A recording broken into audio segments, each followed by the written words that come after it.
Friends, मैं हूँ Piyali and welcome to my channel backpack Piyali.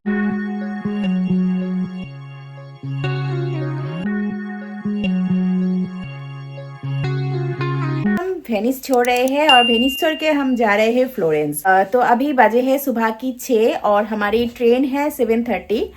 तो बस रेडी हो गई हूँ, निकलने वाली हूँ। कल इतनी ज़्यादा टायर्ड हो गई थी वेनिस आके, फिर वेनिस को थोड़ा एक्सप्लोर करने के बाद इतनी ज़्यादा टायर्ड हो गई थी कि आपको ये होटल में घुमा के ज़्यादा दिखा नहीं पाई। तो ये रही वेनिस की होटल, आप देख सकते हो। ये हमारी होटल है वेनिस की, बहुत ही सुंदर है, बिल्कुल कैनल के पास है और स्टेशन के बिल्कुल नज़दीक भी है। ये ट्रेन बस में ट्रैवल कर रही हूँ। ज़्यादातर की ट्रेन मॉर्निंग के टाइम है, तो इसीलिए हमने कोशिश की है हमारे रिजॉर्ट या होटल वो जो भी कुछ लेना है वो बिल्कुल नज़दीक लेने के लिए, स्टेशन की और बस स्टॉप की। ये भी वही है, बस 10 मिनट्स की वॉकिंग डिस्टेंस है स्टेशन यहाँ से। तो चलिए चलते हैं अभी, गो टू फ्लोरेंस। आज हम फ्लोरेंस और पिसा को एक्सप्लोर करेंगे, तो चलिए चलते हैं।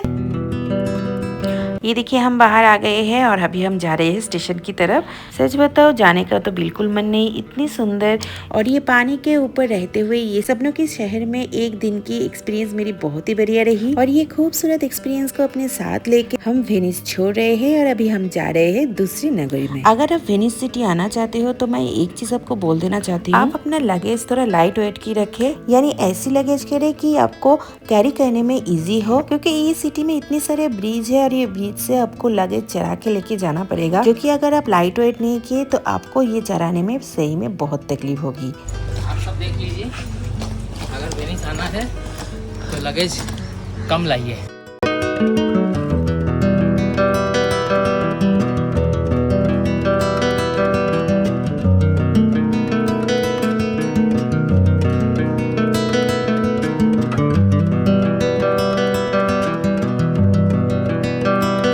कल आप ये रोड के जो नज़ारा देखे थे इतने ज़्यादा क्राउडेड थे और आज इतनी सुबह में आप देखो कितनी खाली है। ये जगह को आप पहचान पा रहे हो? कल हम जब स्टेशन से होटल जा रहे थे तो इसके सामने से ही गई थी, लेकिन यहाँ पे इतनी ज़्यादा क्राउड थी कि ये उतनी अच्छे से देख नहीं पाई और अभी बिल्कुल खाली होने के लिए ये जगह को समझ में आ रही कि कैसी है।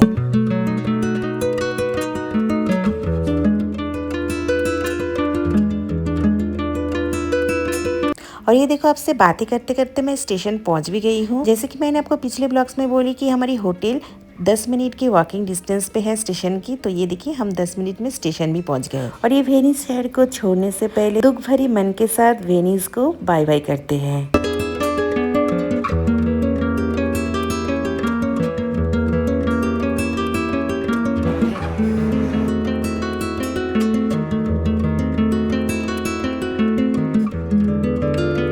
अभी हम लोग वेनिस में हैं। अभी हम लोग निकले हैं वेनिस से फ्लोरेंस जाने के लिए और 7:30 की ट्रेन है। और वो पहुंचेगी अप्रॉक्सीमेटली 10 बजे फ्लोरेंस। तो वेनिस से फ्लोरेंस की डिस्टेंस है 260 किलोमीटर, जो ट्रेन में हमें ऑलमोस्ट 3 घंटे लग जाएगी। और ये 3 आवर्स की जर्नी हम जिससे कर रही है वो ट्रेन की खूबसूरती आप देखो।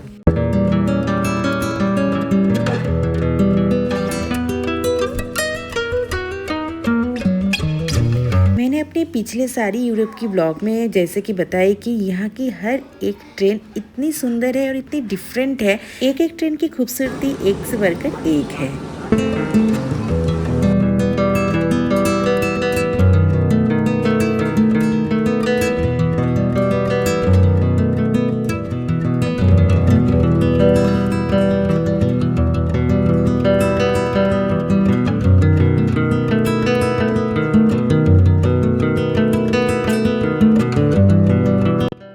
और ये रही हमारी ट्रेन की कंपार्टमेंट। चलिए अंदर चलते हैं और अंदर आके आप देखो कितनी ज़्यादा सुंदर है ना।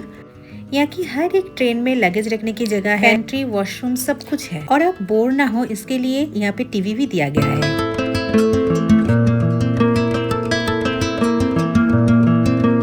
ट्रेन की सीट बुकिंग हमने पहले से कर ली थी ऑनलाइन, तो सीट ढूंढने में कोई दिक्कत नहीं हुई। तो ये ट्रेन में पेंट्री की सुविधा रहने के लिए हमने ये पेंट्री से ब्रेकफास्ट भी मंगवा ली। तो हमने ब्रेकफास्ट में ली है एक क्रॉसो और 2 सैंडविच, जिसमें से एक है पनीर ऑलिव्स और एक है टर्की।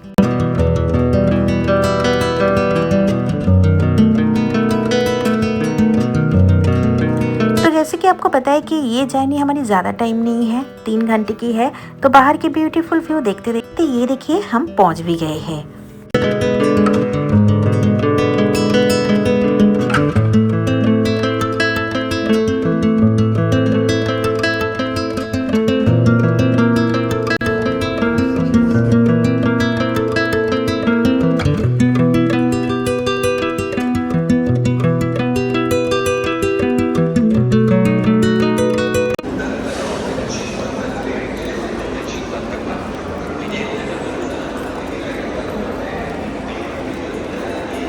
तो ये देखिए फ्लोरेंस हम पहुंच गए हैं। चलिए अभी बाहर भी आ गए हैं। तो अभी हम फंस जाएंगे होटल और होटल पे सामान रख के फिर निकलेंगे लीनिंग टावर ऑफ पिसा के लिए।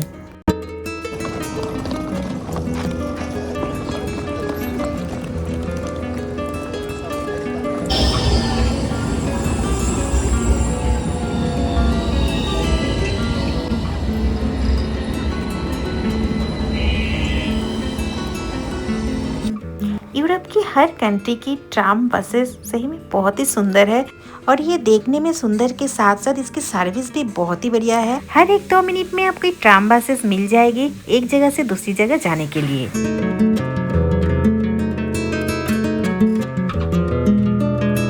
कि आपको मैंने पहले भी बताया कि हम हर एक कंट्री की हर एक सिटी में होटल लिए है बिल्कुल स्टेशन के आसपास, यानी स्टेशन से 5-10 मिनट के वॉकिंग डिस्टेंस में आप पहुंच जाओगे होटल।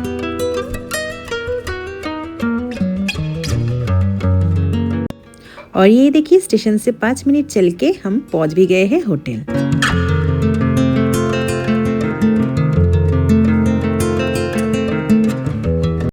तो चलिए हम यहाँ पे लगेज रख के फिर निकलते हैं इटली की और एक famous place leaning tower of पिसा के लिए। फ्लोरेंस से पिसा की डिस्टेंस है 88 किलोमीटर, जो कि ट्रेन में लगेगी 45 मिनट्स। तो फाइनली हमको ट्रेन मिल गई है और भागी दौड़े से आई हूँ। यहाँ पे ट्रेन बहुत ही पर्टिकुलर है टाइम पे, आपको जल्दी आना पड़ेगा क्योंकि आप 1 सेकंड भी लेट हो जाओगे तो ये ट्रेन आप मिस कर जाओगे। तो हम भी वैसे ही 2 मिनट पहले ही आई हूँ और भागे दौड़े से आई हूँ क्योंकि गेट ना बंद हो जाए, क्योंकि यहाँ बिल्कुल टाइम पे गेट बंद हो जाते हैं। एक ट्रेन डिफरेंट है और हर एक ट्रेन पे सुविधा है टॉयलेट की, पैंट्री की। हर ट्रेन पे चाहे वो लोकल हो या दूर जाने का भी हो, ये सब सुविधाएं है। So this is really nice. हम ये 45 मिनट्स की जर्नी ट्रेन से जा रहे हैं। आप चाहो तो बस में भी जा सकते हो, लेकिन मैंने पिछले सारे ब्लॉग्स में जैसे आपको बताया कि यहाँ पे आप यूरो रेल पास ले लोगे तो आपको ट्रेन में जाने आने में कोई दिक्कत नहीं होगी। अगर आप कंफर्टेबली पूरी यूरोप घूमना चाहते हो तो train is the best option, क्योंकि ट्रेन की व्यू और ट्रेन की journey is the best journey. अगर आप मेरी यूरो ग्लोबल रेल पास की फुल डिटेल्स वाला व्लॉग मिस कर गए तो मैं अपने डिस्क्रिप्शन बॉक्स में ये लिंक दे रही हूँ, वहाँ से आप देख सकते हो। तो ये देखिए हम पिसा पहुँच भी गए हैं और हम बाहर भी आ गए हैं और स्टेशन के बाहर की नज़ारा कुछ इस तरह है। तो चलिए अभी हमें जाना है इटली की one of main attraction leaning tower of पिसा। तो ये टावर जाने के लिए हमें यहाँ से 15 to 20 मिनट्स वॉक करके जाना पड़ेगा। अगर आप चाहो तो आप यहाँ से कैब भी ले सकते हो, यहाँ पे कैब की फैसिलिटीज भी है। लेकिन हमने ये शहर के नज़ारा देखते हुए और ये व्यू को एंजॉय करते हुए चल के जा रहे हैं टावर तक।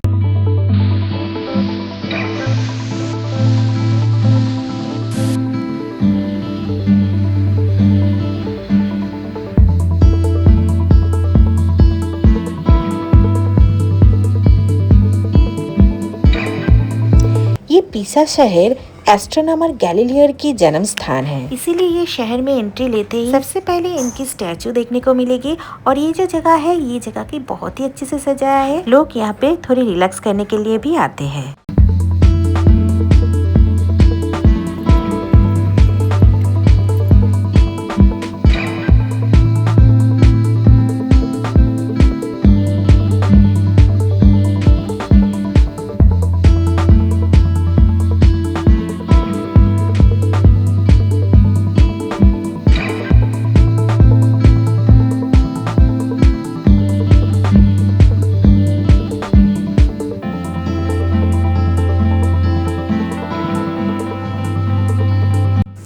चलते हुए ये रास्ते पे हमारे पैर रुक गई, क्योंकि यहाँ की ये व्यू देख के तो हम हैरान हो गई।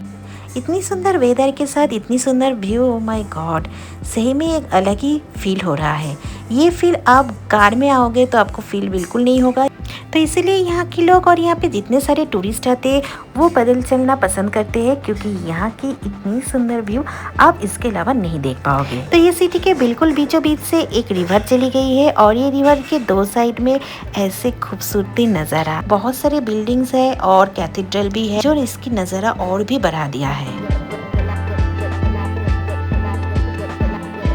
तो ये देखिए, आपसे बातें करते करते और चलते हुए हम पहुंच भी गए हैं। तो यहाँ की मेन एंट्रेंस जो है वो दूसरी जगह पे है। बहुत सारी जगह है आपको एंट्री लेने के लिए, हम दूसरी जगह से एंट्री ले रहे हैं। और यहाँ की हर एंट्री और एग्जिट के जगह पे आप ऐसे मार्केट देख सकते हो, जहाँ पे शॉप है, रेस्टोरेंट है।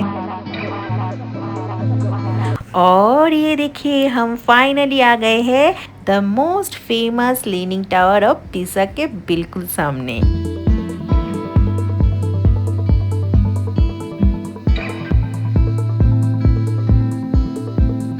जैसे कि आप सब जानते हो कि ये टावर इतनी फेमस क्यों है। ये टावर फेमस इसलिए है कि ये टावर बनाया तो गया था सीधा, लेकिन धीरे धीरे ये 5 डिग्री एंगल में झुक गई और फिर ये टावर वैसे ही सालों से झुकी हुई है। इतने सारे भूकंप और इतने सारे नेचुरल कैलामिटी के बाद भी ये टावर वैसे की वैसे ही खड़ी है। आप सुन के हैरान हो जाओगी कि ये 8 माले की टावर बनने में 200 साल लग गई। ये बनना स्टार्ट हुई थी 1173 से और खत्म हुई 1372 साल।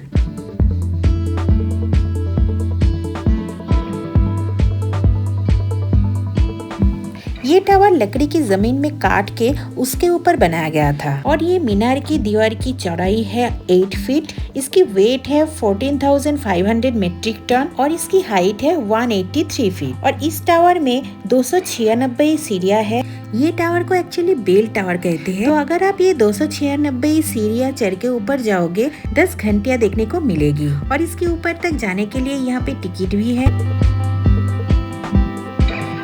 तो ये जगह पे सिर्फ और सिर्फ लीनिंग टावर ही नहीं है, यहाँ पे कैथेड्रल भी है। तो अगर आप चाहो तो वो कैथेड्रल के अंदर भी जा सकते हो।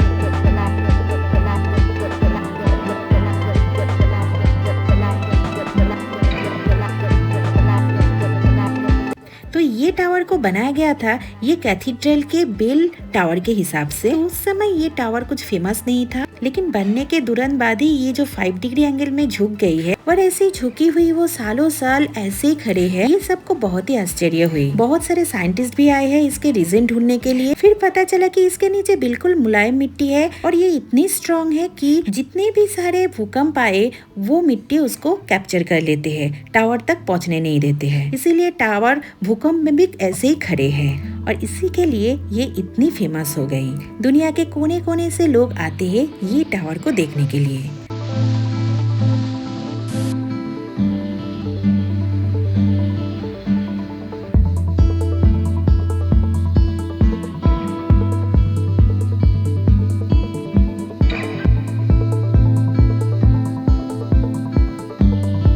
ये पूरी जगह बहुत ही बड़ा जगह लेके बना है। यहाँ पे ये मेन टावर, एक बहुत बड़ा कैथेड्रल और वो बेल टावर, ये तीनों है यहाँ के मेन अट्रैक्शन।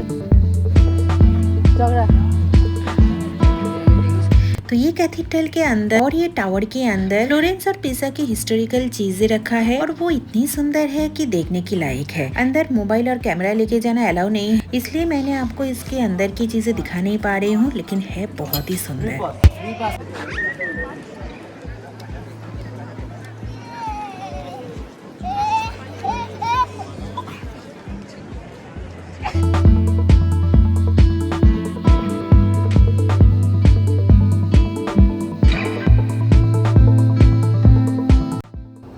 हो गई हमारी यहाँ पे लीनिंग टावर और पिसा कैथेड्रल हमने सब देख ली है। तो चलिए, हमें भूख बहुत जोर से लग गई है, तो यहाँ पे बहुत सारे रेस्टोरेंट है, कहीं पे चल के लंच करते हैं।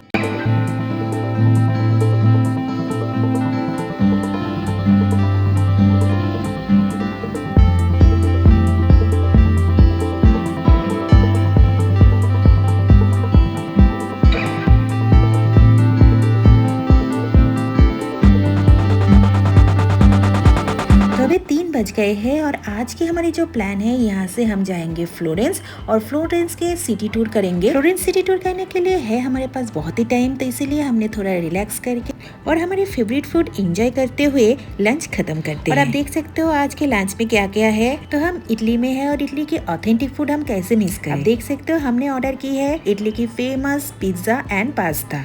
इतने टेम्पटेड फूड देख के मुझसे तो नहीं रहा जा रहा है। चलिए स्टार्ट करते हैं।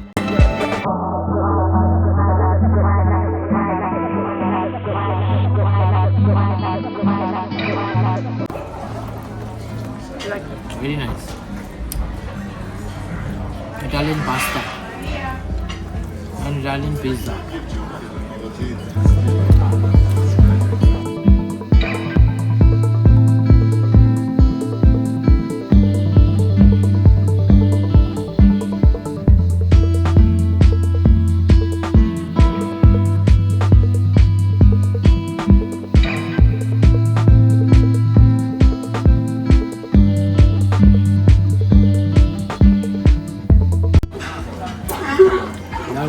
Very nice. Different one. It's a different one. It's nice. See, they're same pizza. See, same pizza. तो चलिए हमारी लंच खत्म हो गई है। इतनी टेस्टी था, हम तीनों ने बहुत ही एंजॉय की है। तो बस हम आ भी गए हैं स्टेशन, अभी चलते हैं फ्लोरेंस। तो नेक्स्ट ब्लॉग में मैंने आपको दिखाने वाली हूँ फ्लोरेंस की सिटी टूर। तो आज के ब्लॉग मैं यहीं पे खत्म करती हूँ। आई होप आज की ब्लॉग आपको अच्छी लगी होगी। अगर अच्छी लगी तो एक लाइक कर देना और अपने फ्रेंड्स और फैमिली के साथ शेयर जरूर करना। मेरे चैनल को सब्सक्राइब करना बिल्कुल मत भूलना। नेक्स्ट ब्लॉग में मैं लेके आ रही हूँ इटली की और एक फेमस सिटी फ्लोरेंस को। तब तक मेरे चैनल पे बने रहिए।